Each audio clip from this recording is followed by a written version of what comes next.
መካከለኛው ምስራቅ ከ70 ዓመታት በላይ በውጥረት በጦርነት በዲፕሎማሲና በሰላም ሙከራዎች መካከል ሲጓዝ ቆይቷል።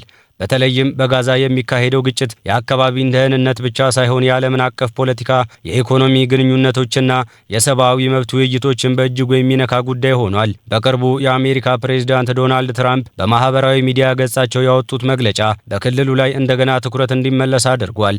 በመግለጫቸው በጋዛ የሰላም ሂደት ላይ እድገት እንዳለ ጠቁመዋል። ይህ መግለጫ በፖለቲካ ተንታኞችና በዲፕሎማቶች በዓለም አቀፍ ሚዲያዎች ውስጥ ሰፊ ውይይትን ፈጥሯል። ሆኖም አንድ መግለጫ ብቻ የሰላም ስምምነት ተፈጽሟል ማለት አይደለም። በዓለም አቀፍ ግጭት ታሪክ ውስጥ ብዙ ጊዜ ከፍተኛ ተስፋ የፈጠሩ መግለጫዎች በኋላ ውይይቶቹ ሲቋረጡ ወይም ሲዘገዩ ታይቷል። ስለዚህ ማንኛውም የሰላም ሂደት በመሬት ላይ የሚታዩ እርምጃዎች መገምገም አይቻልም። የእስራኤልና የፍልስጤም ግጭት ዘመናዊ ታሪኩ ወደ 1948 ይመለሳል። በዚያን ጊዜ የእስራኤል መንግስት ከተመሰረተም በኋላ በብዙ አረብ ሀገራትና አዲሱ መንግስት መካከል ጦርነት ተከሰተ።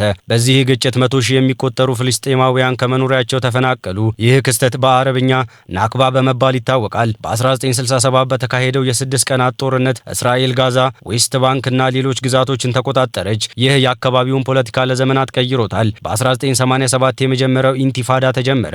በዚህ ወቅት ሐማስ እንደ እስላማዊ የፍልስጤም እንቅስቃሴ ተመሰረተ። በመጀመሪያው የማህበራዊና የሃይማኖት ተቋማት በመገንባት ተሳትፎ ቢያደርግም በኋላ ወደ የታጠቀ ትግል ተሸጋገረ። በ2005 እስራኤል ወታደሮቿንና ሰፋሪዎቿን ከጋዛ አስወጣች። ቢሆንም የድንበር የአየር ክልልና የባህር መቆጣጠር ጉዳይ እንደቀጠለም ተገልጿል። በ2006 ሐማስ በፍልስጤም ምርጫ አሸነፈ። ከዚያም በኋላ ከፋህታ ጋር የተፈጠረው የውስጥ ግጭት በ2007 ሐማስ በጋዛ ሙሉ ቁጥጥሩን እንዲወስድ አደረገው። ጋዛ በስፋቱ አነስተኛ ብትሆንም በሚሊዮኖች የሚቆጠሩ ሰዎች የሚኖሩባት በጣም ጥቅጥቅ ያለች አካባቢ ናት። በተደጋጋሚ ግጭቶች ምክንያት የመሰረተ ልማት ተቋማት፣ ሆስፒታሎች፣ ትምህርት ቤቶችና መኖሪያ ቤቶች ከፍተኛ ጉዳት ደርሶባቸዋል። የተመድ ተቋማትና የሰብአዊ ድርጅቶች በተደጋጋሚ የምግብ፣ የውሃና የመድኃኒት፣ የኤሌክትሪክ እጥረት እንዳለ ሪፖርትም አድርገዋል። ስለዚህም የሰላም ውይይት የፖለቲካ ጉዳይ ብቻ ሳይሆን የሚሊዮን ሰዎች የዕለት ተዕለት ህይወትን የሚመለከት ጉዳይ ሆኗል። በ2023 የተከሰቱ ክስተቶች የግጭቱን አቅጣጫም ቀይረውታል። በዚያን ጊዜ ሐማስ በእስራኤል ላይ ጥቃትን ፈጸመ። እስራኤልም በጋዛ ውስጥ ሰፊ ወታደራዊ ዘመቻን ጀመረች። ከዚያ በኋላ በወራት የቆየው ግጭት የክልሉን ደህንነት ብቻ ሳይሆን የዓለም አቀፍ ፖለቲካን አዲስ ምዕራፍ ውስጥ አስገብቶታል። በቅርቡ ፕሬዝዳንት ዶናልድ ትራምፕ በማህበራዊ ሚዲያ ገጻቸው የሰጡት መግለጫ የሰላም ውይይቶች እየተካሄዱ እንዳሉ የሚጠቁሙ ነበሩ። ይሁን እንጂ እንዲህ ያሉ መግለጫዎች በራሳቸው የመጨረሻ ስምምነት መኖሩን አያረጋግጡም። በዓለም አቀፍ ዲፕሎማሲ ውስጥ የሰላም ሂደቶች በብዙ ዙሮች የሚካሄዱም ሲሆኑ በተለያዩ ወገኖች የሚሰጡ መግለጫዎች ከውይይቱ ሂደት ጋር እየተለወጡ ሊመጡ ይችላሉ። ከዚህ የሚነሳው ትልቁ ጥያቄም አንድ ነው። ይህ የውይይት ሂደት በእውነቱ ዘላቂ ሰላም ያመጣል ወይስ እንደ ቀድሞቹ ሙከራዎች ዳግም በፖለቲካና በደህንነት ችግሮች ይዘገያል? የመጀመሪያዎቹና ብዙዎቹ የሚመኙት ሁኔታ የሰላም ውይይቶችን ወደ ተግባራዊ ስምምነት መድረሳቸውን ነው። ይህ ቢከሰት የተኩስ አቁም መረጋጋት፣ የሰብአዊ እርዳታ መስፋፋት፣ የታጋቾችና የእስረኞች ጉዳይ መፍታትና የጋዛን እንደገና ግንባታ መጀመር ይችላል። ብዙ የዲፕሎማሲ ባለሙያዎች ይህን ሂደት ቢሳካ በመካከለኛው ምስራቅ ውስጥ የክልላዊ ውጥረትን መቀነስ እንደሚችልም ይገልጻሉ።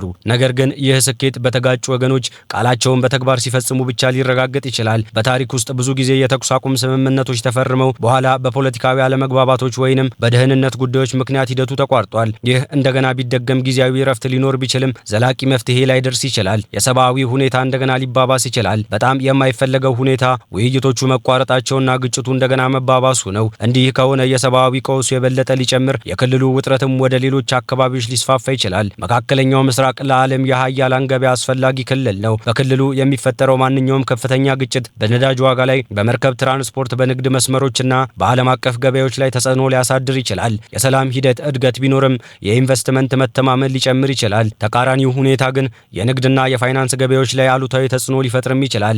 የአሜሪካ፣ የአውሮፓ ሀገራት፣ የሩሲያና የቻይና አቋሞች በአንድ ነጥብ አይመሳሰሉም። እያንዳንዱ ሀገር የራሱን የደህንነት፣ የኢኮኖሚና የዲፕሎማሲ ፍላጎት በመከተል ወደ ጉዳዩ ይመለከታል።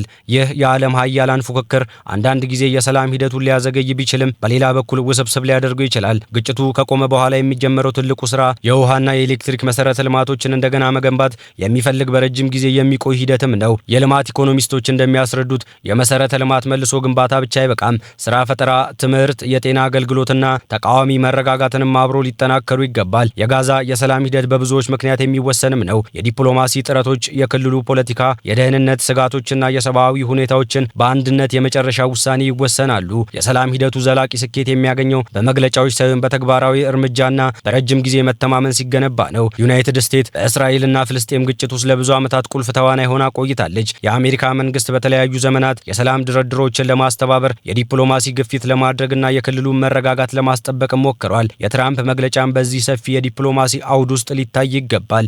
በውይይቱ ሂደቶች ወቅት የመሪዎች መግለጫዎች አንዳንድ ጊዜ የፖለቲካ መልእክት፣ አንዳንድ ጊዜ ደግሞ ለድርድሩ አዎንታዊ እንቅስቃሴ ለመፍጠር የሚደረግ ጥረት ሊሆንም ይችላል። የእስራኤል መንግስት የሚያቀርበው ዋና አቋም የሀገሪቱ ደህንነት መረጋጋትን ነው። በተለይም በ2023 ጀምሮ ከተከሰቱ ክስተቶች በኋላ የእስራኤል መሪዎች ማንኛውም ዘላቂ ስምምነት የወደፊት ጥቃቶችን የሚከላከል የደህንነት ዋስትና ሊያካትት እንደሚገባ በተደጋጋሚ ገልጸዋል። ይህ ማለት በየትኛውም የሰላም ሂደት ውስጥ የደህንነት ስምምነቶች፣ የክትትል ስርዓትና የድንበር ቁጥጥር ጉዳይ ከፍተኛ ቦታ እንደሚይዙም ያሳያል። ሐማስ በጋዛ ውስጥ ከፍተኛ የፖለቲካና የደህንነት ተጽዕኖ ያለው ተዋናይ ነው። ስለዚህ ማንኛውም ዘላቂ የሰላም ስምምነት ከመሬት ላይ ሊተገበር ከሆነ የሚከተሉት ወገኖች የተስማሙባቸው ግዴታዎች በተግባር ማሳየት ያስፈልጋል።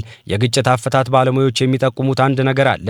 በረጅም ጊዜ የቆዩ ግጭቶች መፍትሄ የሚያገኙት በወታደራዊ እርምጃ ብቻ ሳይሆን በፖለቲካ ውይይት፣ በዲፕሎማሲና በመተማመን ግንባታ ነው። በቅርብ ዓመታት ኳታርና ግብጽ በተደጋጋሚ እንደ አስታራቂ ተዋናዮች ታይተዋል። እነዚህ ሀገራት የተኩስ አቁም ውይይቶች፣ የታጋቾች ልውውጥና የሰብአዊ እርዳታ መንገዶችን ለመክፈት በሚደረጉ ሙከራዎች ውስጥ ተሳትፈዋል። በብዙ የሰላም ሂደት ውስጥ እንደታየው እንዲህ ያሉ አስታራቂ ሀገራት በተጋጩ ወገኖች መካከል የመተማመን ድልድይ ለመፍጠር ወሳኝ ሚና ይጫወታሉ። ብዙ የክልሉ ፖለቲካ ተንታኞች እንደሚገልጹት በመካከለኛው ምስራቅ ያለው የደህንነት ሁኔታ ኢራንን ሳይጠቅሱ መተንተን አይቻልም።